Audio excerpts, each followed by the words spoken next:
अच्छा यहाँ पर वीडियो बंद हो गया था, तुम लोग एक बार इसका स्क्रीनशॉट ले लो, वीडियो जो चल रहा है।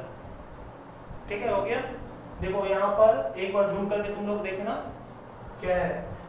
एसेट्स को दो भागों में बांटे हैं, assets purchase to resale in market. मतलब क्या हो रहा है कि अगर हम एसेट्स खरीद के लाए बाजार से और उसको मार्केट में अगर हम बेचने के लिए, मेरा मुख्य ऑब्जेक्टिव क्या है, मेन ऑब्जेक्टिव, मेरा मुख्य मकसद क्या है, बाजार से सामान खरीद के लाओ और उसको बाजार में बेच दो। समझा? बाजार से खरीद के ला रहे हैं और बाजार में बेच देना है, तो मेरा बिजनेस हो गया ना, सेल एंड परचेज का। बाजार में खरीद के लाओ, बाजार से खरीद के लाओ, बाजार में बेच दो। तो इसको हम जो सामान खरीद के लाते हैं और उसको बेचते हैं उसको गुड्स बोलते हैं। ठीक है। अब आंसर एक क्वेश्चन अराइज होता है कि सर गुड्स है तो क्या वो एसेट्स है? ऑब्वियसली एसेट्स है, ऑब्वियसली एसेट्स है ना। अगर तुम क्या बोलते हो, तुम स्टडी टेबल पे लाते हो और उस पर कलर कर देते हो, क्या स्टडी टेबल नहीं रहता है? उसका ऑब्जेक्टिव, उसका लुक चेंज हो जाता है। ठीक है। उसी तरह से अगर हम एसेट्स खरीद के लाए उसको बेचने के लिए मकसद से रख रहे हैं तो क्या वो गुड्स नहीं है? गुड्स है, आई मीन एसेट्स है, लेकिन वो किस मकसद के लिए यूज होगा? उसका मेन ऑब्जेक्टिव है बाजार में बेचना।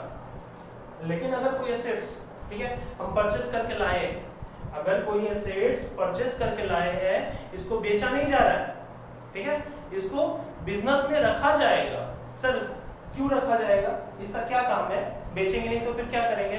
तुमको बताते हैं। बहुत सारा शोरूम्स में देखा होगा एसी दीवार में चिपकाया हुआ रहता है। ठीक है, क्यों चिपकाया हुआ रहता है कभी सोचा? ताकि कस्टमर्स लोग जो आए ना बैठ के रिलीफ कर पाए। मतलब कि कभी कभी तो ऐसा भी होता था ना, हम भी पहले विंडो शॉपिंग करते थे। पता है विंडो शॉपिंग क्या होता है? खरीदना कुछ नहीं होता है, जाकर खाली बैठ मतलब कि देखना होता है, उसको बोलते हैं विंडो शॉपिंग। ठीक है। तो क्या होता है कि जाते हैं मॉल पे, जाते हैं इधर उधर टहलते हैं, है ना, अड्डा मारे, इधर उधर घूमे, तो समझ में आ गया, मतलब एटलीस्ट क्या हो रहा है, कस्टमर आ तो रहा है ना इसी बहाने, कभी ना कभी कोई चीज पसंद आ गया, अट्रैक्ट हो गया। ठीक है।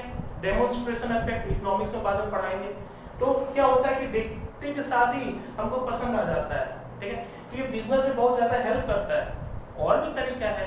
फॉर एग्जांपल एक बिल्डर, रियल एस्टेट बिल्डर बहुत सारा है। ठीक है। अब मान लो कि रियल एस्टेट बिल्डर का मेन काम क्या होता है? प्लॉट खरीदता है, लैंड ऑफ प्लॉट खरीदता है, उसके ऊपर बिल्डिंग का कंस्ट्रक्शन कराता है। ठीक है। और बिल्डिंग में क्या वो खुद रहता है? नहीं, बिल्डिंग को क्या करता है? वो बेच देता है, मार्केट में बेच देता है। तो क्या वो बिल्डिंग उसके लिए गुड्स है? हाँ, गुड्स है। सोचने में अजीब लग रहा है ना सर, बिल्डिंग गुड्स हो गया। हाँ, बिल्डिंग गुड्स हो गया। क्यों? क्योंकि बिल्डिंग को बाजार में बेचना है। अब बोलो सर उसको कैसे लेके जाएंगे? पागल, तुम लोग इतना आइडिया होगा कि बिल्डिंग को कैसे बेचा जाता है ना? उसका बहुत सारा वेबसाइट है रियल एस्टेट का। अच्छा, ठीक है। तो ये हो गया एग्जांपल। और भी एग्जांपल तुम लोगों को बता रहे हैं। अगर सोचो वही बिल्डर एक अपना हेड ऑफिस खोल लिया, है ना, जिसपे उसका पूरा ऑफिशियल मतलब कि काम होता है, वहां पे वो सिर्फ अपने यूज के लिए रखा है ना।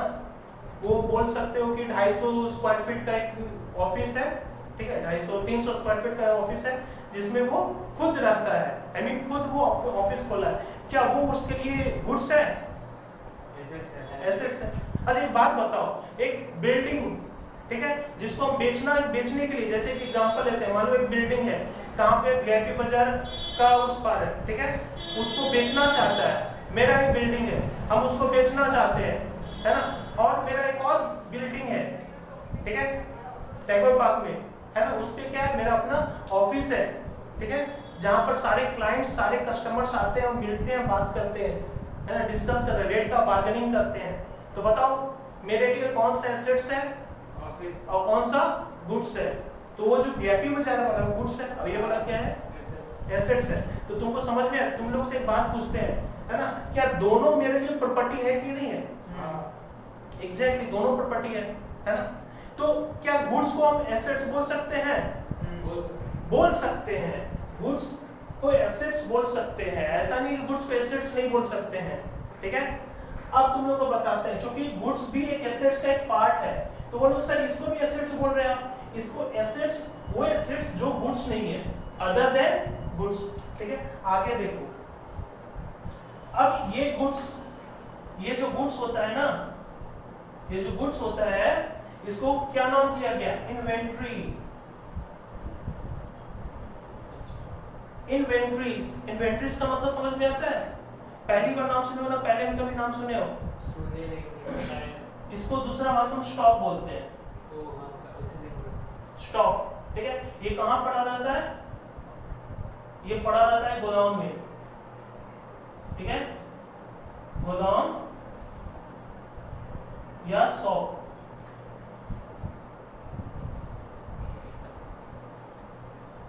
ठीक है, बात समझ में? अभी इस तरह के एसेट्स का, है ना, क्लासिफिकेशन होता है, ठीक है। इस तरह के एसेट्स का क्लासिफिकेशन होता है। कई तरह के एसेट्स होते हैं, कई तरह के एसेट्स होते हैं। तुम लोगों को ये सिखाया जाएगा। तुमसे अगर पूछ लेगा how many types of assets, ठीक है, तो वो तुमको बताएंगे अभी, ठीक है। इन सिंपल सेंस, देखो तुम लोगों को सिंपल सेंस में बता रहे हैं एक इंसान कब समृद्ध माना जाता है, ठीक है। समृद्ध का मतलब समझते हो? कब एक इंसान माना जाएगा कि वो हेल्थियर है in the sense of property, in the sense of status, कब माना जाता है? तुम बताओ। जब उसके पास बहुत ज्यादा प्रॉपर्टी हो या बहुत ज्यादा कर्जा हो, कब अच्छा माना जाता है? क्या ज्यादा होना चाहिए? प्रॉपर्टी ज्यादा होना चाहिए, ठीक है। तो हम लोग क्या पढ़ते हैं ना, हम लोग पढ़ेंगे एक बिजनेस के सेंस से सोचेंगे कि कोई बिजनेस जब चलता है तो सिर्फ प्रॉपर्टी से नहीं चलता है, उसको मार्केट से कर्जा भी लेना पड़ता है, ठीक है। तो राइट हैंड साइड में एक तरह का मान लो कि मेरा क्या हो गया, राइट हैंड साइड मेरा क्या होता है? बहुत ही ताकत होता है, ठीक है। तो राइट हैंड साइड क्या हो गया मेरा? एसेट्स हो गया, और लायबिलिटीज यानी कि कर्जा, जिसको बोलते हैं सेकंड थिंग क्या बोलेंगे? लायबिलिटी मतलब कर्जा, वो मेरा क्या हो गया? Right hand side, left hand side हो गया, ठीक है। थोड़ा सा वीक होता है, ठीक है। तो ये हमारा राइट है।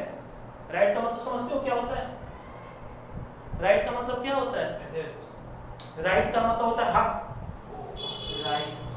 हक है, मेरा हक है ना। समझने की कोशिश करो, समझा रहे, ठीक है। अब जैसे तुम महाभारत में देख रहा है, ठीक है, तो महाभारत में युधिष्ठिर के लिए हस्तिनापुर का सिंहासन क्या है? राइट है। अब छोड़ो, कई लोग महाभारत नहीं देख रहे तो समझ में नहीं आएगा। सिंपल सेंस बोलते हैं, ठीक है। हमारा अगर हम कोई सामान खरीद के लाए, ठीक है, ये सामान खरीद के लाए, ये मेरे लिए क्या हो गया? राइट है कि नहीं है? मेरे से कोई छीन सकता है? अब जिस बंदे से खरीद के लाए, है ना, वो मेरे लिए क्या हो गया? ऑब्लिगेशन। ऑब्लिगेशन का मतलब क्या होता है? दायित्व। दायित्व का मतलब क्या होता है? कर्जा। हम तो उधार देख के लाए, पैसा नहीं दिए, तो ये मेरा तो एसेट्स हो गया, दिस इज माय प्रॉपर्टी। अब वो मेरा क्या हो गया? वो मेरा क्या हो गया? दायित्व। दायित्व का मतलब क्या होता है? Obligation which need to pay in future or present as per the agreement। जो भी एग्रीमेंट हुआ हम लोगों के बीच, उसको आज दे, कल दे, परसों दे, देना तो है। इसको हम क्या बोल सकते हैं? कर्जा बोल सकते हैं ना। तो ये मेरा ऑब्लिगेशन है। तो दो चीज होता है, समझना, अच्छी तरह से समझना। इसको तुम राइट बोलोगे, इसको तुम राइट बोलोगे।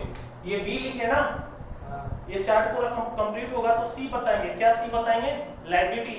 लायबिलिटी क्या होता है? ऑब्लिगेशन, ठीक है।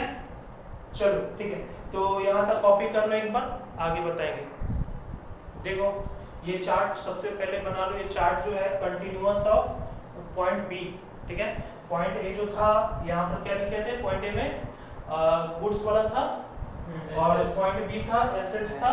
गुड्स तो वहीं पे समाप्त हो गया, गुड्स में कुछ बताने की जरूरत नहीं है। तुमसे अगर कोई पूछ ले व्हाट इज गुड्स, तो बोलोगे वो चीज जो बाजार से खरीद के लाए हैं और बाजार में बेचना है, उसको हम गुड्स बोलेंगे, ठीक है। लेकिन वो चीज, वो प्रॉपर्टी जो बाजार से खरीद के लाए हैं लेकिन बेचना नहीं है, अपने लिए यूज करना, अपने लिए पर्सनल भी यूज नहीं करना है। हम खरीद के लाए, घर में हम यूज करने लगे। जैसे फॉर एग्जांपल कोचिंग सेंटर मेरा बिजनेस है ना। अब अगर मान लो कि हम टेबल चेयर बेंच मंगाए, और उस टेबल चेयर बेंच को हम कहाँ यूज कर रहे हैं? अपने घर में यूज करने लगे, ठीक है, पर्सनल यूज करने लगे। क्या वो बिजनेस का एसेट्स माना जाएगा? नहीं। लेकिन अगर स्टूडेंट्स के लिए यूज कर रहे हैं, जहाँ पर स्टूडेंट क्या होता है? बैठता है ना, तो उसको क्या माना जाएगा? एसेट्स। अब एसेट्स देखो दुनिया में दो जो भी जन्म लिया उसको मृत्यु तो होना ही निश्चित है, ठीक है। तो उसी तरह से एसेट्स का भी कभी ना कभी खत्म तो होगा ही होगा, ठीक है, नष्ट तो होगा। तो इसका लाइफ कितना है? अगर मान लो कि उस एसेट जो खरीदे 12 महीना से ज्यादा है, उसको क्या बोला जाएगा? Non current. लेकिन अगर उसका 12 महीना से कम है तो उसको क्या बोला जाएगा? करंट एसेट्स, ठीक है। तुम लोगों ने नाम सुना है तो अब देखो थोड़ा सा ये चार्ट बहुत बड़ा बनेगा, ठीक है, ध्यान से देखो। एक चीज और बता रहे हैं, जितना चीज सिखा रहे हैं ना इसके ऊपर फ्यूचर में फिर से डिटेल्स में कवर आएगा, क्योंकि इसको बताने का सिर्फ यही मकसद है। जब हम स्टेप, जब पार्ट वन क्या था? स्टेप्स ऑफ अकाउंटिंग, जब उसमें स्टेप्स में आप बताना शुरू करेंगे तो ऐसा ऐसा टर्म्स यूज करेंगे कि तुम लोगों को समझ में नहीं आएगा। तो सबसे पहले मेरे को लगा कि नहीं, पहले टर्म्स बता देना चाहिए, ठीक है। तो देखो टर्म्स में सबसे पहला आता है फिक्स्ड एसेट्स।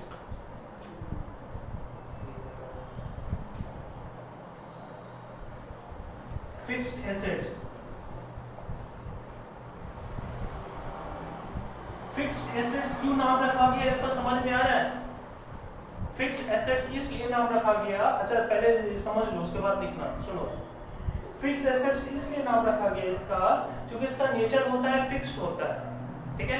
ये जल्दी चेंज नहीं होता है ना। एक बार इसको खरीद लिया ना, ये बिजनेस में परमानेंट बेसिस पे यूज होते रहेगा, खराब नहीं, बल्कि 12 महीने से ज्यादा लाइफ होता है इसका। अब देखो ये गारंटी नहीं ले सकते खराब नहीं होता है ना। बाय डिफॉल्ट अगर मान लो भूकंप आ गया तो आज खरीदा कल खराब हो गया तो इसका क्या बोलोगे? लाइफ करंट बन जाएगा। बड़ा अच्छा एग्जांपल मेरे दिमाग में आ गया।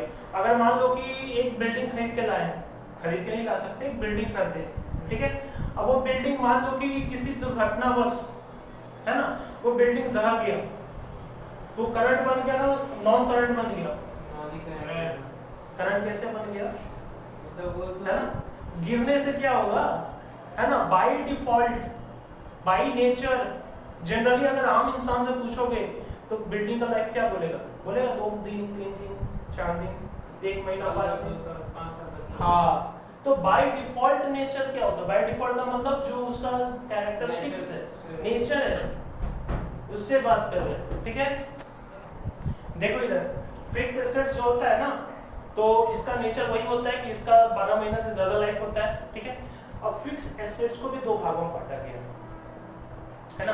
सर इस तरह क्लासिफिकेशन क्यों सिखा रहे हैं? क्या जरूरत है? बहुत ज्यादा जरूरत है मेरे बच्चे, है ना। क्यों ज्यादा जरूरत है? क्योंकि अगर फिक्स एसेट्स अगर तुम नहीं समझ पाओगे, तुमको ये नहीं पता चल पाएगा कि सर एसेट्स में नॉन करंट है या करंट है। बात समझ में? अब अगर फिक्स एसेट्स में भी 2 भागों में बांटा गया, क्या है उन 2 भागों का नाम? कोई बता सकता है? गेस। टेंजिबल फिक्स एसेट्स, नाम सुना?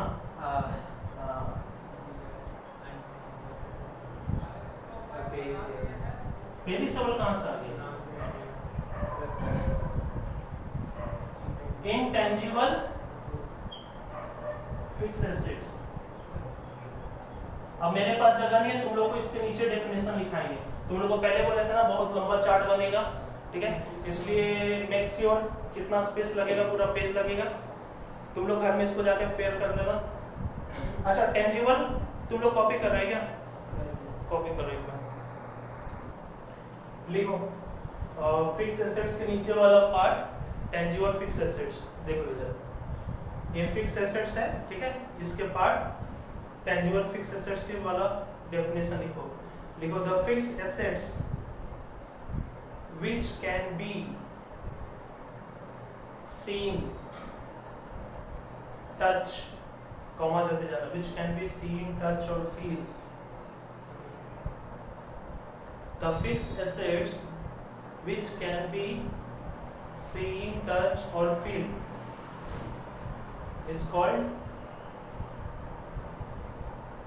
fixed assets. Example, देखो तुम लोग को क्लास 11 जैसा इसका अगर मेरे से पूछे कि फिक्स एसेट्स का डेफिनेशन, तो इसका अकाउंटिंग स्टैंडर्ड 10 के अनुसार बताया जाता है, ठीक है। जो तुम लोग क्लास 11 में इतना डेप्थ में नहीं जाना है, बस ओवरव्यू दे रहे हैं ताकि एग्जाम के लिए 2 मार्क्स का अकाउंटिंग टर्म्स का पूछेगा। जितना भी बता रहे हैं ना, कहीं से भी 2 मार्क्स में कुछ भी पूछ सकता है, ठीक है। या फिर हम जब क्लास टेस्ट यूनिट टेस्ट लेंगे आफ्टर लॉकडाउन, ठीक है, तो उसमें पूछेंगे, ठीक है। तो एग्जाम्पल क्या होगा सोचो जरा, लिखो बिल्डिंग,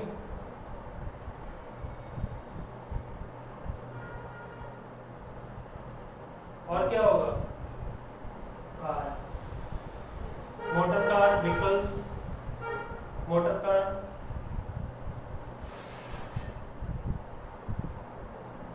और क्या होगा, plant and machinery.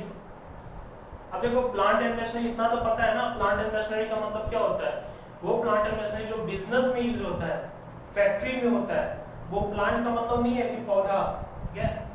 Plant and machinery का मतलब होता है जो फैक्ट्रीज में यूज होता है। और क्या होता है एग्जांपल, सोचो कुछ भी तुम बोलोगे वही होगा, नाम बोलो, बस 12 महीना ज्यादा होना चाहिए लाइफ, जल्दी बोलो फटाफट फटाफट। फर्नीचर, फर्नीचर लिखो,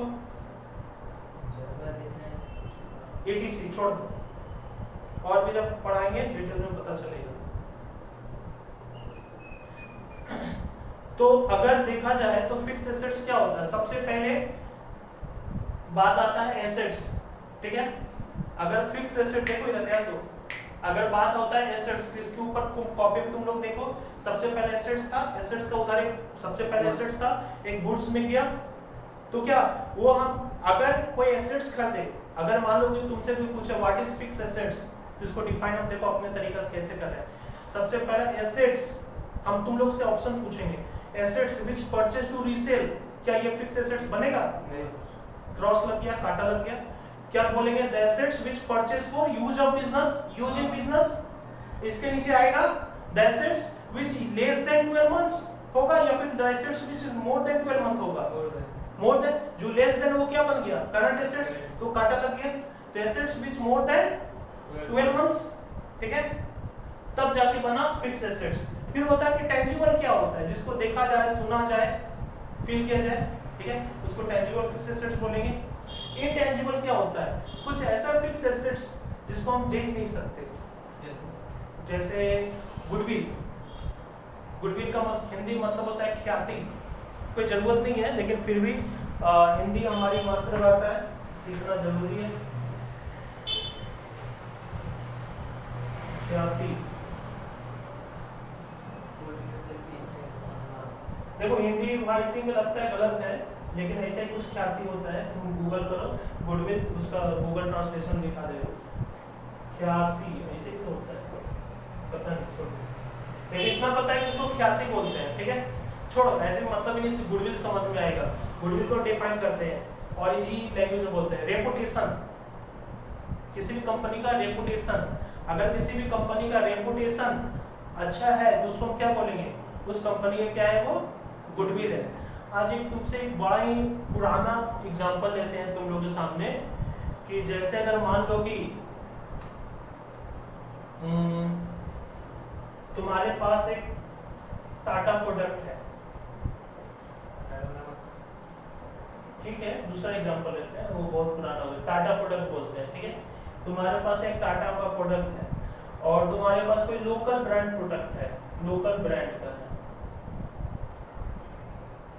मतलब तुम किसके तरफ प्रीफर करोगे? अगर मान लो कि प्राइस तुम्हारे लिए मैटर नहीं करता है, टाटा, क्यों तुम अट्रैक्ट टाटा की तरफ क्यों करोगे? क्योंकि उसका नाम मतलब चलती है, नाम चलती है ना, ये जो नाम चलती है ना, चलाने के लिए ब्रांड्स क्रिएट करना पड़ता है।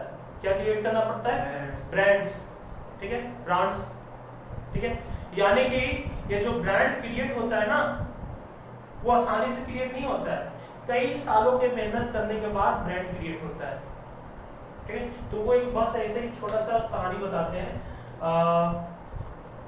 निरमा सरफ जो है ना, निरमा सरफ, इसका जो मालिक था ना, ये एक मजदूर था, लेबर था, फैक्ट्री में काम करता था। जानता है? अच्छा ठीक है। तो निरमा सरफ का जो ओनर है वो मजदूर था, फैक्ट्री में काम करता था। ये बहुत पहले की बात है, बहुत पहले की बात है ना। मतलब बोले तो 35-40 साल पुराना बात है, ठीक है। उस समय वो लोग, उसका मालिक है, घर में शराब बनाना शुरू किया। उस समय इंडिया में एरियल और सर्फ एक्सेल विदेशी कंपनी आया था, ये तो विदेशी कंपनी है, और मतलब कि बहुत महंगे दामों में बेच रहा था। तो गरीब लोग, जो बहुत ही गरीब पुअर लोग थे, वो नहीं खरीद पाते थे सरफ, मिट्टी वगैरह यूज करते थे, बहुत ही लोकल, है ना। तब जाके उसने बनाया और इस तरह से मेहनत किया, है ना, घर घर जाके होम डिलीवरी दिया। तो आज देखो निरमा का नेटवर्क अगर देखोगे ना, तो इंडिया का सबसे बड़ी कंपनी के सर्फ में आता है। और सर्फ एक्सेल जो हिंदुस्तान यूनिलीवर है पूरे विश्व में, है ना, हिंदुस्तान यूनिलीवर लिमिटेड का सब्सिडरी कंपनी, मतलब पूरे विश्व में उसका कंपनी ब्रांचेस, इजी भाषा बोलते हैं, फैला हुआ है ना। कौन सा देश है जहां पर यूनिलीवर है? इंडिया में तो उसको हिंदुस्तान यूनिलीवर बोलते हैं, पाकिस्तान में तो उसको पाकिस्तान यूनिलीवर बोलते हैं, बांग्लादेश में तो बांग्लादेश यूनिलीवर बोलते हैं, है ना। तो हर एक देश में उससे कम्पीट कर लिया, उससे कम्पीट किया। कैसे? अब छोटा से बहुत ही जीता जागता एग्जाम्पल बताते हैं। रामदेव बाबा का प्रोडक्ट कैसे चमका?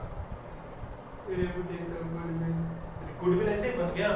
पहले उसके लिए फ्री में योगा क्लास दिए, पटना जाते थे, इधर जाते थे, उधर जाते थे, है ना, पेट का मसाज, हर एक चीज का मसाज फ्री में, सब कुछ फ्री में। आज उनका योगा क्लास का देखो, कभी योगा क्लास, वीडियो क्लास तुम ज्वाइन करना चाहो ना, इतना महंगा है, you just can't imagine. TV तो फ्री में लाइव बता रहे, लाइव उनका जो लाइव जो चलता है ना, लाइव जो कंसर्ट होता है, उसमें बैठने का खर्चा बता रहे। तो सबसे पहले क्या हुआ, बहुत पूरे इंडिया में, है ना, अलग अलग जगह पे क्या किए, वो एफर्ट्स दिए। तो कोई भी चीज का गुडविल कब बनता है? जब पास्ट एफर्ट्स होता है, तो वो दिखाई देता है नहीं।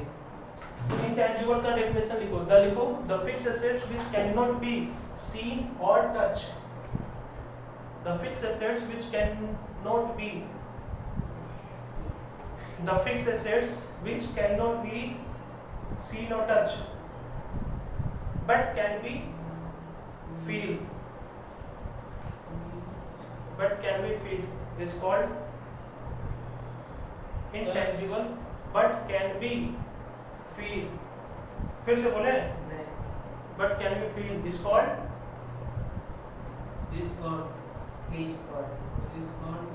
intangible fixed assets। FA कर देना, शॉर्टकट हो जाएगा, ठीक है। इसका एग्जांपल लिखो, गुडविल का लिख लो, गुडविल ब्रैकेट में लिखना, रेपुटेशन, इज्जत, इज्जत ही गुडविल होता है, मान सम्मान। हाँ, उसका एग्जांपल लिखना गुडविल। तो गुडविल क्या है? एक तरह का इज्जत, रेपुटेशन, ब्रैकेट में लिख देना, रेपुटेशन। और भी तुम लोगों को बता रहे हैं, कॉपीराइट का नाम सुना है? कॉपीराइट देखो, कॉपीराइट का जो सिंबल होता है ना, ऐसा कुछ होता है। तुम बड़े बड़े राइटर्स होते हैं ना, वो अपना कहानी लिखते हैं, है ना। जो लिखता है इंसान, उसका बहुत ही वर्थ होता है ना। जो ब्लॉग्स लिखता है, जो असाइनमेंट या कुछ भी लिखता है उसको, या फिर बुक्स जो लिखता है, नॉवल लिखता है, या फिर कहानी जो बना है ना, उसका बहुत ही ज्यादा, ठीक है, उसका इंटेलेक्चुअल प्रॉपर्टी का मतलब समझ में आता है क्या होता है ना। वो प्रॉपर्टी जो हमारे ज्ञान से निर्मित हुआ है, हिंदी समझ में, वो प्रॉपर्टी जो हमारे ज्ञान से निर्मित होता है, उसको हम बोल सकते हैं इंटेंजिबल। अब इंटेलेक्चुअल प्रॉपर्टी वो प्रॉपर्टी होता है जो हमारे स्किल, हमारे नॉलेज, है ना। कॉपीराइट अभी बात कर रहे हैं, तो कॉपीराइट ऑथर बेसिकली उसमें क्या करता है, जैसे मान लो कि चेतन भगत, नाम सुना है ना, चेतन भगत, वो इंडिया का सबसे बेस्ट ऑथर में नाम आता है उसका। 3 इडियट्स, हाफ गर्लफ्रेंड, और भी जितना अच्छा मूवी है सारा, हाफ गर्लफ्रेंड अच्छा मूवी नहीं है, छोड़ दो। 3 इडियट्स तो अच्छा मूवी है ना, 2 स्टेट्स तो अच्छा मूवी है, तुमको 2 स्टेट्स, ठीक है, हम देखेंगे। अच्छा ठीक है, छोड़ो। तो हम बता रहे, जो चेतन भगत है, वो जो भी स्टोरी लिखता है ना, तो गवर्नमेंट के पास जाता है ना। कॉपीराइट एक्ट एक एक्ट है, उसमें गवर्नमेंट के पास जाता है, रजिस्ट्रेशन करा लेता है। उसके बाद अगर उसका कोई भी बुक सेम टू सेम कोई भी अगर कॉपी छाप देगा ना उसका पूरा स्टोरी, तो उसके ऊपर केस हो जाएगा। और छोटा मोटा केस नहीं होगा, मिनिमम 15 साल का जेल होता है, और प्लस हाई फाई पेनाल्टी, वो पेनाल्टी लगेगा जो वो बोलेगा। तुमको एक बहुत ही यूनिक बात बताते हैं, मार्क ज़करबर्ग सबसे फेसबुक में सबसे पहले कौन बनाया? मार्क ज़करबर्ग नहीं, एक मूवी है हॉलीवुड का सोशल मीडिया, ठीक है, सोशल मीडिया एक मूवी है, ठीक है, उसमें मार्क ज़करबर्ग हार्वर्ड यूनिवर्सिटी का स्टूडेंट था ना, तो उसका एक कलीग था, 2 फ्रेंड था, ट्विन ब्रदर्स था, ठीक है, उसने सबसे पहले फेसबुक का उसको फेस मैच नाम दिया था, फेस मैच, है ना, जहां पर फ्रेंड्स को किया जाता, मतलब कि फ्रेंड्स को क्या मतलब कि रिक्वेस्ट भेजा जाता था, तो सबसे पहले उसी का कॉन्सेप्ट था। अब उसे उतना आईटी का उतना ब्रिलियंट नहीं था, तब वो मार्क ज़करबर्ग के पास आया, उसमें उसका उम्र शायद 18 साल का था, जस्ट फर्स्ट ईयर का स्टूडेंट था, ठीक है, तो उसके पास आया, बोला कि ये तुम बना दो, तुमको जितना चाहिए उतना पैसा देंगे। मार्क ज़करबर्ग को बहुत अच्छा वो कॉन्सेप्ट लगा, उसने क्या किया, उसने देखा, बोला हमसे नहीं होगा, छोड़ दो, और वो 1 महीना कॉलेज छोड़ के घर में बैठ के उसको खुद से डेवलप कर लिया, है ना, तो बाद में उसके ऊपर केस हुआ, तो उसके लिए आई थिंक कितना $1 बिलियन तो दिया था, बिलियन, है ना, बिलियन 10 करोड़ होता है 1 बिलियन में, है ना, तो उतना पेमेंट उसको किया था लास्ट में। तो क्या चीज था ये सब झमेला, क्या चीज का क्लेम मांगा था? कॉपीराइट। 1 बिलियन 100 करोड़, वही तो हम भी वही बात बोल रहे हैं। 1 बिलियन में 100 करोड़ होता है। 10 रुपए। अच्छा हाँ वो सब छोड़ो, तो क्या बता रहे थे? वो कॉपीराइट, हाँ कॉपीराइट के बारे में। तो और भी बहुत सारा है, जैसे अगर मान लो कि कोई सिंगर अपना लिरिक्स लिखता है, वो चोरी ना हो जाए, ठीक है, उसके लिए उसका भी कॉपीराइट करवाता है, ठीक है, वो सरकार को ये परमिट, हाँ गवर्नमेंट की तरफ से उसका कॉपीराइट कराया जाता है, ठीक है, चाहे जो मूवी का स्टोरी लिखा जाता है वो तब तक स्टोरी इनक्रिप्टेड रहता है। इनक्रिप्टेड का मतलब वो कोई भी दूसरा पढ़ नहीं सकता जब तक वो मूवी रिलीज ना हो जाए, ये काफी कॉन्फिडेंशियल रहता है, वरना पूरा जितना खर्चा किया तो ऐसे ही पानी हो जाएगा ना। पर जो बनाता मूवी वो लोग को तो पैसे देता है, तो वो लोग तो बनाए, अगर हम मान लो कोई स्टोरी लिखे हमको तो पता ही होगा, क्या बेवकूफ है, मतलब हम लोग को छोड़ के जो स्टाफ है वो लोग को भी ना ना ना ना वो लोग को नहीं बताता है, वो लोग सिर्फ एक्टिंग करता है, तुमको आना है, भाला उठाना है, बस इतना काम है, बस चले जाओ। हाँ बड़े बड़े एक्टर लोग होता है उसको पता होता है, जो लीड एक्टिंग कर रहा है उसको तो पूरा तो स्क्रिप्ट पढ़ा के समझाएगा ना, लेकिन छोटा मोटा रोल वाले को पूरा स्टोरी थोड़ी ना बताएगा, वो लोग को नहीं बताता है, ठीक है।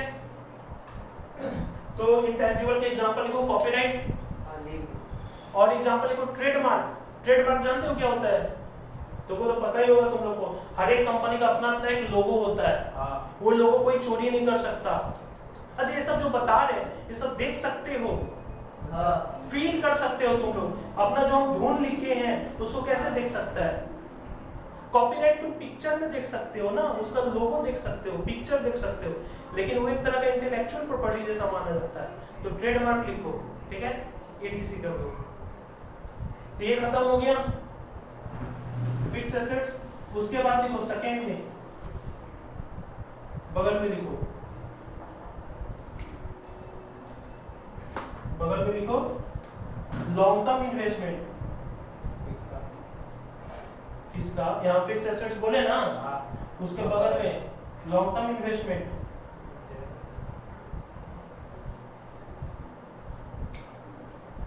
देखा?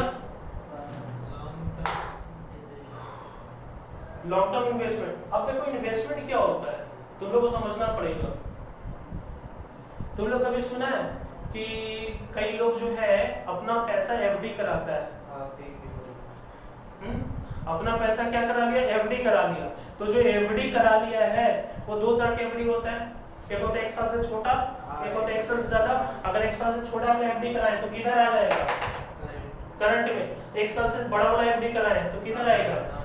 अच्छा वो एफडी करा लिए, बैंक में पैसा डाल दिए, वो मेरा पैसा चला गया? नहीं, एक तरह का तो मेरा ही पैसा है ना, एक तरह का राइट आ गया। बोले ना मेरा हक है, हम लड़के लेंगे, है ना। तो बोले थे ना एसेट्स क्या होता है, राइट होता है, राइट होता है, इसको हम क्या करेंगे, लड़के लेंगे हम, ठीक है, लेना ही पड़ेगा मेरा, ठीक है। तुम लोग इसीलिए देखा होगा ये जो बैंक में स्कैम हुआ था, बंद हुआ था ना हाल में, क्या तो नाम था वो, पंजाब एक और पीएमसी, पंजाब पीएनबी होता है वो दूसरा था। तो उसमें क्या सारे जितने सारे डिपॉजिटर थे सारे रोड पे खड़े हो गए थे, है ना, कि हमको आज ही पैसा सेविंग्स अकाउंट से पैसा निकालना है। तो राइट होता है, लास्ट में गवर्नमेंट ने सबको धीरे धीरे पैसा दिया, ठीक है। तो लिखो long term investment FD more than, सिर्फ एग्जांपल्स लिखवा रहे हैं क्योंकि इसका एग्जांपल्स ही काफी है। लिखो एफडी, एफडी का full form fixed deposit more than 12 months, ठीक है। और लिखो, अच्छा तुम लोग कभी ऐसा सुना है कि कोई होता है जो शेयर खरीदता है बाजार में, अब तुम लोग को समझ में नहीं आएगा उतना, फिर भी हम हल्का सा समझाने की कोशिश करते हैं। क्या होता है कि मेरे पास बहुत ज्यादा एक्स्ट्रा पैसा है, ठीक है, और मेरा जरूरी नहीं कि जिसके पास एक्स्ट्रा पैसा वही इन्वेस्टमेंट करता है, ठीक है। जिसके पास टैलेंट होता है ना, नॉलेज होता है, बाजार का नॉलेज होता है, वो सब कोई कर सकता है, ठीक है। मान लो कि मेरे पास 1 लाख रुपया, मेरे को लग रहा है कि रिलायंस कंपनी आगे बहुत कुछ बड़ा करने वाला है, क्योंकि इसने फेसबुक के साथ, है ना, फेसबुक ने इसमें इन्वेस्टमेंट कर दिया है। एक और कंपनी क्या नाम था, इन्वेस्टमेंट किया था, नाम भूल गया, छोड़ो। तो जियो कंपनी, रिलायंस कंपनी डेवलप कर रहा है, तो मेरे को लग रहा है कि इसमें पैसा अगर हम डालेंगे तो रिटर्न अच्छा से होगा, ठीक है। तो शेयर जो डालता है, अब सुनेगा तब तो, मेरा बात तो सुनो। हम उसमें जो पैसा डाल रहे हैं ना, हम उसमें जो पैसा डाल रहे हैं, लगा रहे हैं, तो बदले में वापस तो करेगा ना, तो जो वापस करेगा वो इंटरेस्ट वापस करेगा। तो मेरा पैसा थोड़ी ना दे रहा है, वो तो उस पैसे के ऊपर इंटरेस्ट दे रहा है, धीरे धीरे इंटरेस्ट दे रहा है, जिसको हम क्या बोलते हैं, डिविडेंड बोलते हैं। क्या बोलते हैं, डिविडेंड, ठीक है। तो एक तरह से मेरे को डिविडेंड, मेरे को इनकम दे रहा है, डिविडेंड का मतलब इनकम होता है, मेरे को इनकम दे रहा है, धीरे धीरे इनकम दे रहा है। अब टाइम होता है 10 साल के लिए दिए, तो 10 साल तक हर एक साल मेरे को इनकम देता रहेगा, देता रहेगा। जिस दिन 10 साल पूरा हो गया वो मेरा पैसा वापस को कर देगा, है ना। तो इतना 10 साल तक हम, मेरे पास क्या प्रूफ है कि हम उसमें पैसा लगाए, मेरे पास कुछ तो प्रूफ होगा ना। तो उसके लिए वो क्या देता है, शेयर सर्टिफिकेट, कागज का एक टुकड़ा, है ना, जिसको क्या बोला जाता है, शेयर सर्टिफिकेट। ये जो बताता है कि आपने मेरे कंपनी में इतना रुपया पैसा लगा के रखा है, ठीक है, और उसमें से इतना शेयर खरीदे हैं। शेयर का मतलब होता है उसमें हिस्सा, हिंदी बोले तो शेयर का हिस्सा, उस कंपनी में इतना हिस्सा लगा के रखे हैं। जैसे अगर तुमको समझाए, ठीक है,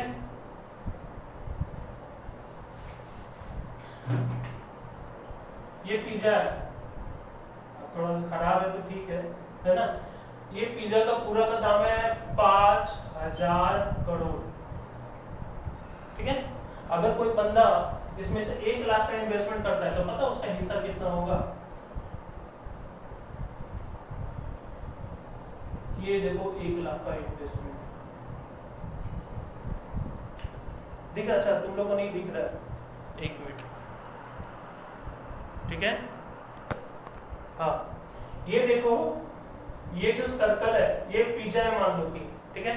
अब मान लो कि पिज्जा एक तरह का कंपनी है, इस पूरे कंपनी का वर्थ वैल्यू कितना है, 5000 करोड़, ठीक है। उसमें से अगर कोई 1 लाख इसमें पैसा डाला तो उसको कितना शेयर, कितना का हिस्सेदार बन गया, 1 लाख, एक पतला सा सुई के बराबर, ठीक है। 5000 करोड़ में 1 लाख क्या होगा, एक पतला सा सुई के बराबर ही होगा ना। तो वही बात है, तो उसके लिए उसको तो पैसा मिलेगा ना, दैट इज कॉल्ड। अब ये जो पैसा लगा दिए कंपनी में, जो पैसा लगा दिए, वो पैसा तो एक तरह का इन्वेस्टमेंट है ना। अब इसका इन्वेस्टमेंट लंबे समय के लिए है, 1 साल से ज्यादा है तो इधर आएगा, 1 साल छोटा है तो उधर आएगा।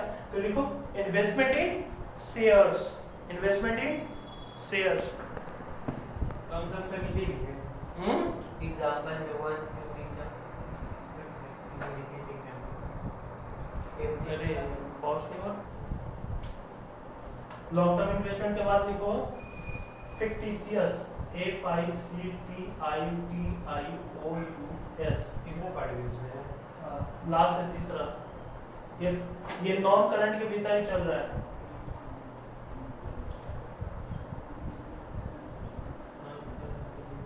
fictitious FICTITIOUS fictitious assets। देखो ये क्या होता है, सुनना, सुन लो पहले।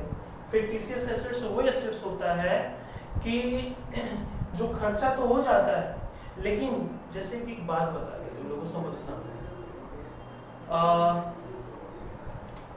मेरे को बिजनेस स्टार्ट करना है, ठीक है। वो बिजनेस स्टार्ट करने के लिए मेरे को कंपनी एक्ट में अब कंपनी का रजिस्ट्रेशन कराना होगा, इतना तो पता है ना, बिजनेस स्टार्ट करने के लिए रजिस्ट्रेशन कराना पड़ता है। तो वो जो बिजनेस रजिस्ट्रेशन कराने का कुछ खर्चा वगैरह होता है कि नहीं होता है? क्या क्या खर्चा होता है? पहला नंबर वकील का खर्चा, जेन्युइन बात कर रहे हैं, लॉयर का खर्चा, वकील का खर्चा, रजिस्ट्रेशन पेपर का खर्चा, स्टाम्प का खर्चा, भाड़ा का खर्चा आने जाने का, अपने बिजनेस का ऑफिस से लेकर, और लॉयर का, है ना, फिर गवर्नमेंट का ऑफिस का चक्कर लगाना पड़ेगा, कुछ तो खर्चा होगा स्टार्टिंग में। ये जो खर्चा है मिला जुला के कितना हो गया, मान लो कि 1.5 लाख हो गया, है ना, 1.5 लाख खर्चा हो गया। एक बात बताओ, क्या मेरा बिजनेस स्टार्ट हुआ? नहीं।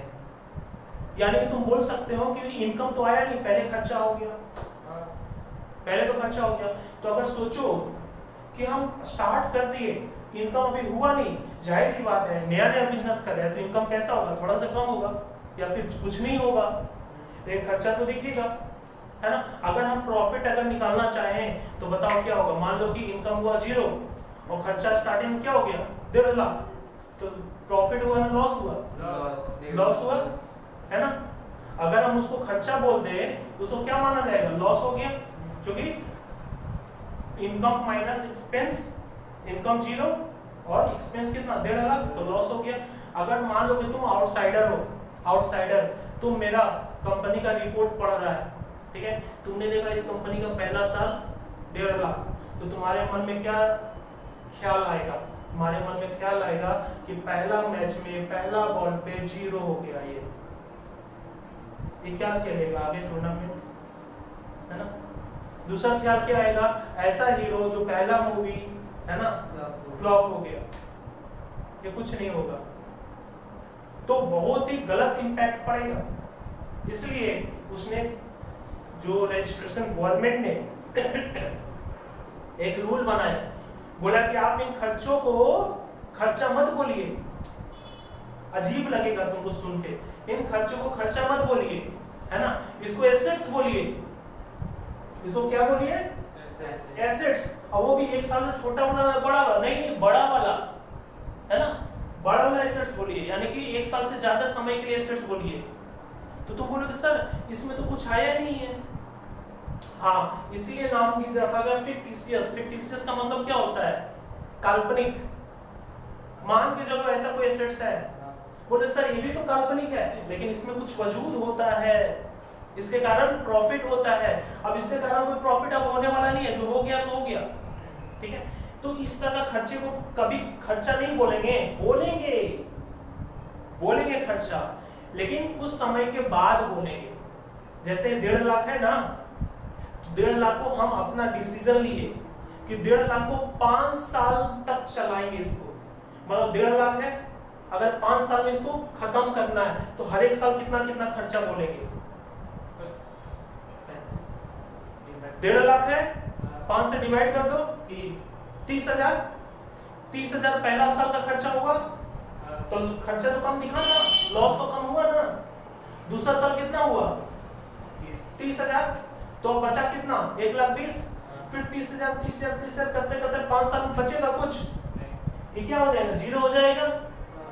This is called fictitious assets, है ना। अब वो खर्चा जो सबसे पहले खर्चा लगता है उसका नाम क्या है, तुम लोगों को नाम सुना है लेकिन मतलब नहीं पता होगा, प्रीलिमिनरी एक्सपेंडिचर, प्रीलिमिनरी एक्सपेंस। तो लिखो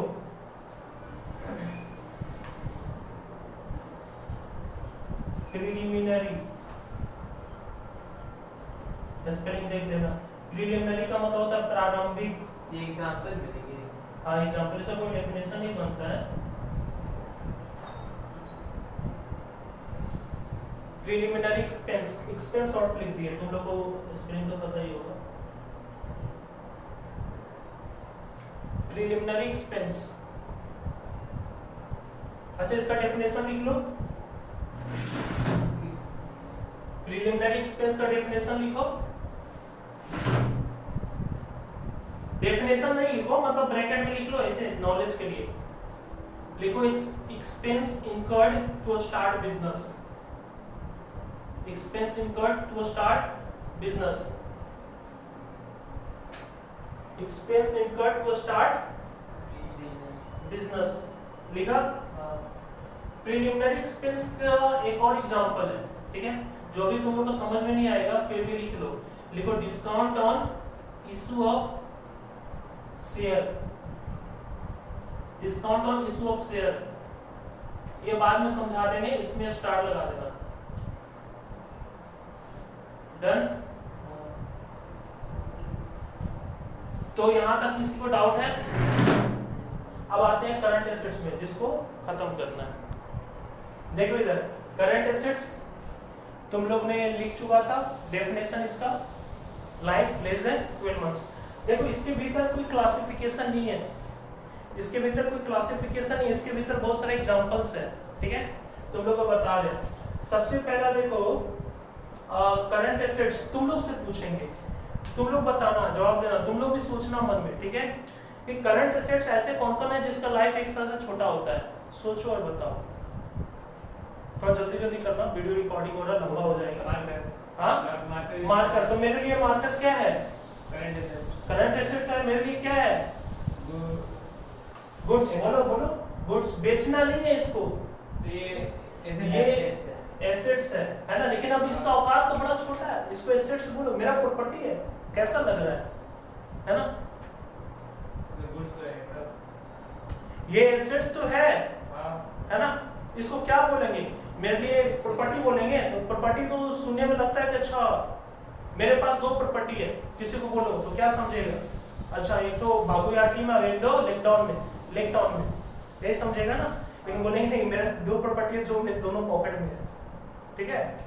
तो इसको क्या बोला जाता है? Consumable goods, consumable goods.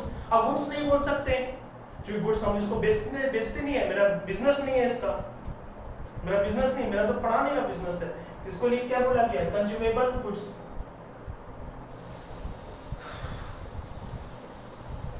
अब बोलोगे सर कंज्यूमेबल का मतलब क्या करते हो? कंज्यूमेबल का मतलब पता है? कंज्यूम करते हैं, जिसको हम कंज्यूम करते हैं। अगर खाली गुड्स आए तो जिसको हम बेचते हैं, कितना सिंपल है। दूसरा गुड्स, जिसको तुम लोग क्या बोलते हो? स्टॉक, जिसको क्या बोलेंगे? इन्वेंट्री, 3 नाम, ठीक है।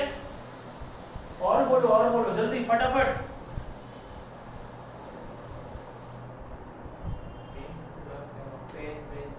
तो हो गया ना कंज्यूमेबल। सुनो देखो, मेरे पास पॉकेट में पैसा नहीं है, चलो ठीक है, मान लो कि मेरे पास ये निकाले कितना 2000 का नोट, ठीक है, मान लो कि 2000 का नोट है, ये 2000 का नोट निकाले, इसको क्या बोलोगे? इसका लाइफ तो बहुत दिन होता है, करंट बोलेंगे? बेवकूफ, इसका लाइफ बहुत दिन नहीं होता है, मेरे पास ये तो इतना कम लाइफ होता है, इसको हल्का सा जमीन पे गिराओ, देखो गायब हो जाएगा। ट्रस्ट मी, ठीक है, इसको जमीन पे गिराओ, अब 2-30 सेकंड के लिए आंख बंद करो, 2000 का नोट रास्ते पे गिरा के आंख बंद करो, देखो पक्का गायब हो जाएगा, अदृश्य हो जाएगा। तो इसको क्या बोलते हैं? इसको कुछ नहीं बोलेंगे, कैसे बोलेंगे, ठीक है। लेकिन ये हाथ में है ना, पॉकेट में है ना, इसको कैश इन हैंड बोलेंगे। तो कैश इन हैंड का मतलब क्या होता है? जो मेरे पॉकेट में पैसा है, हाथ में पैसा, पॉकेट में पैसा, ठीक है, जिसको हम बोलते हैं नगदी रोकड़ा, नगद रोकड़ा। हाँ अच्छा एक चीज और है, ये पैसा को बैंक में जमा कर दिए, अब उसको क्या बोलेंगे? Cash in bank, cash at bank,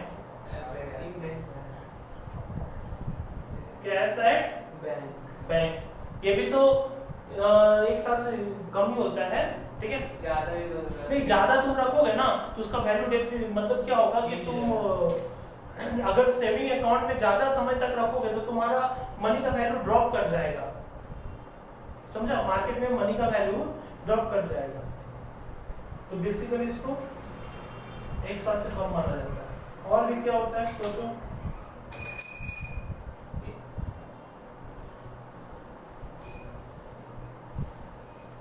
एक बात बताएं तुम लोग को, हम ऐसा टॉपिक स्टार्ट कर दिया ना जिसमें सारे अकाउंटिंग टर्म्स ही आ जा रहा है। इसके भीतर देख रहे एग्जांपल बताते बताते तुमको सारा टर्म सिखा दे रहे हैं। अब इसका हिंदी मतलब जरूरत नहीं है, लेकिन फिर भी गूगल कर लेना, मेरे को नहीं लगता कोई काम आएगा। सुनो, एक बड़ा ही अच्छा चीज बताने जा रहे हैं, एडवांस एक्सपेंस। बता सकते हो ये क्या है? एडवांस एक्सपेंस, कुछ भी खर्चा का पेमेंट पहले कर दो। अच्छा खर्चा, अगर मान लो कि खर्चा क्या होता है, खर्चा क्या एसेट्स होता है? तुम लोग एग्जांपल बताते हैं, ध्यान सुनना, कोई नया मूवी आने वाला है? वो नहीं है, सूर्यवंश क्या है, वो आ चुका है। छोड़ो छोड़ो, कुछ भी कब का आ गया दूसरी वर्ष से, वो याद नहीं है, ध्यान नहीं। छोड़ो। अभी लॉकडाउन में क्या मूवी आएगा, फिर भी मान लो, इमेजिन कर लो, ठीक है, कि एक मूवी आने वाला है, ठीक है, एवेंजर का अगला पार्ट आने वाला है, ठीक है, एंड गेम के बाद अगला पार्ट आने वाला है। तो उसमें क्या हो रहा है कि हम गए, मान लो कि लॉकडाउन खत्म हो गया, हम लोग 2021 में, ठीक है, मूवी भी रिलीज हो गया, थिएटर में गए, टिकट खरीदे, ठीक है, और मूवी का पूरा भरपूर एंजॉय किए, 2.5 घंटे का मूवी एंजॉय किए। बताओ ये जो एंजॉयमेंट जो मेरे को आया, जो खर्चा किए, उससे एसेट्स आया ना एक्सपेंडिचर हुआ? कुछ एसेट्स आया मेरे पास? बताओ तुम लोग, कुछ एसेट्स आया? नहीं आया, तो उसको हम क्या बोलेंगे? खर्चा हुआ, एक्सपेंस हुआ, ठीक है। दूसरा एग्जांपल दे रहे हैं, है ना, अभी 2020 में है ना, अब हम क्या किए, आइनॉक्स में जाके, है ना, पहले से ही हम एडवांस में पेमेंट कर दिए मूवी का, बोले जब मूवी आएगा तो हम देखेंगे, पैसा पहले लो, और टिकट हम खरीद लिए। अब बताओ खर्चा हुआ? नहीं खर्चा हुआ, ये खर्चा नहीं हुआ, क्योंकि मेरा एसेट्स है वो, हम जब तक मूवी देख ना ले तब तक वो मेरा पैसा एडवांस पड़ा हुआ है। अगर जिस दिन हम कैंसिल करेंगे वो पैसा रिफंड करेगा, है ना। हाँ वो अलग बात है, कुछ चार्जेस काट लेगा, है ना, वो अलग बात है। अब तुमको एक और एग्जांपल बताते हैं, मान लो कि मेरा प्लान हुआ कि हम लद्दाख जाएंगे, ठीक है, लद्दाख जाएंगे, लद्दाख टूर पे हम टिकट का ट्रेन बुक किए, ठीक है, और ट्रेन टिकट बुक किए, ठीक है, और लद्दाख घूम लिए। बताओ एक्सपेंस हुआ कि नहीं हुआ? एक्सपेंस हो चुका है। लेकिन सोचो हमने अभी हम गए नहीं है, पहले से प्लान कर लिए, पहले से टिकट बुक कर लिए, जाएंगे 3 महीने बाद, है ना। अब बताओ खर्चा हुआ? कैसे खर्चा हुआ? ये तो एडवांस में है ना। जिस दिन रिजेक्ट कैंसिल करेंगे पैसा वापस करेगा, भले काटेगा, काटने दो, पैसा तो वापस आ जाएगा ना। इसीलिए वो मेरा क्या है?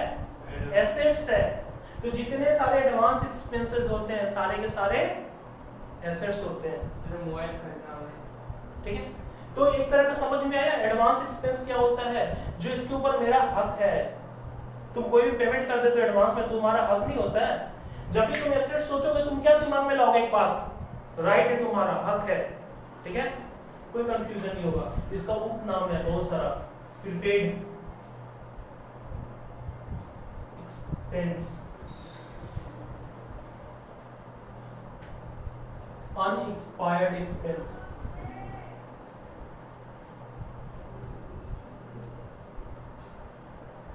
अनएक्सपायर्ड और कुछ नहीं नाम है।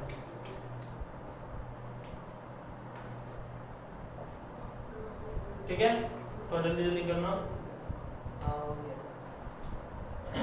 एक और बात बोलते हैं, मान लो क्या हुआ कि एक स्टूडेंट को पढ़ाए, ठीक है, उसका 2 महीना हो गया, अभी तक फीस नहीं दिया, ठीक है, वो क्या हो गया मेरे एसेट्स। इनकम जो मेरे को मिला नहीं है, मिलने वाला है, उसको बोलेंगे एक्रूड इनकम। एक्रूड इनकम, जिसको कई लोग आउटस्टैंडिंग इनकम भी बोलते हैं।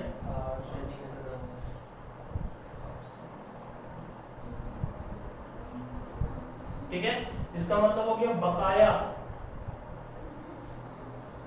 इनकम, बकाया कमाई। मतलब कमाई तो हो चुकी है लेकिन अभी तक उसका पैसा नहीं दिया, तो राइट है ना मेरे पास, राइट है, ठीक है, हम आज न कल पैसा तो मांग ही लेंगे।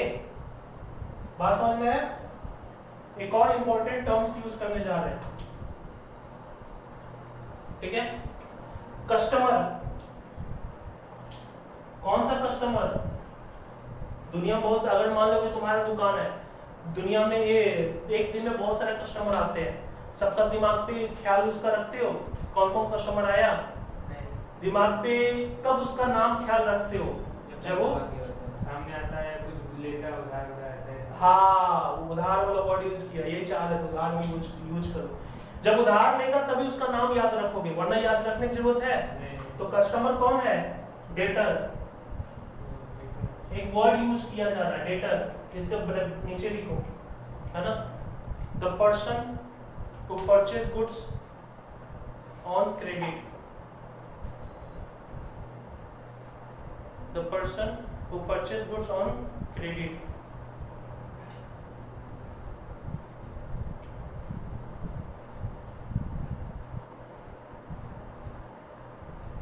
आज तुम लोगों को होमवर्क मिलेगा,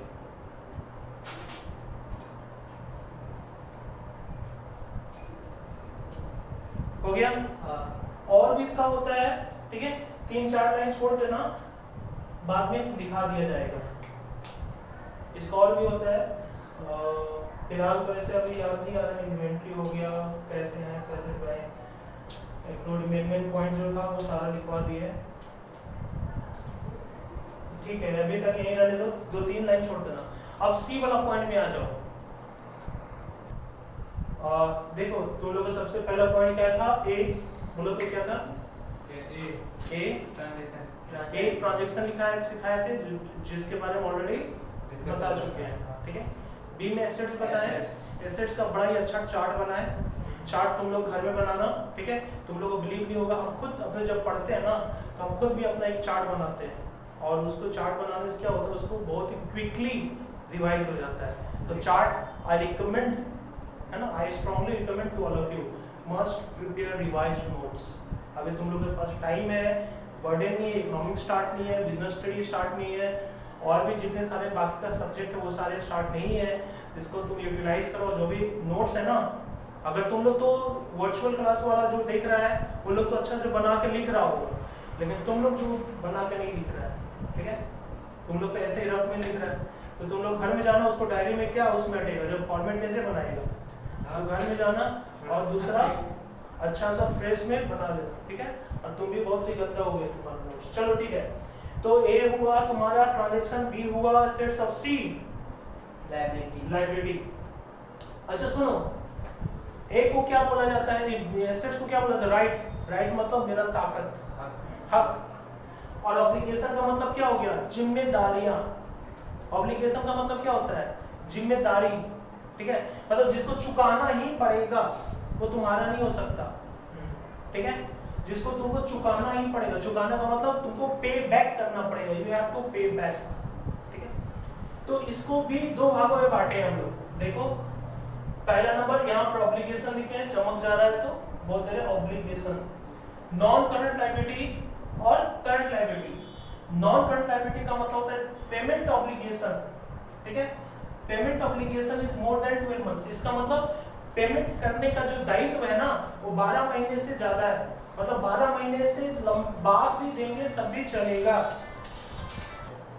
देखो इधर, तो पेमेंट ऑब्लिगेशन 12 महीने ज्यादा होता है उसको बोलते हैं नॉन करंट लायबिलिटी, जिसका पेमेंट ऑब्लिगेशन 12 महीने छोटा होता है उसको बोलते हैं करंट लायबिलिटी।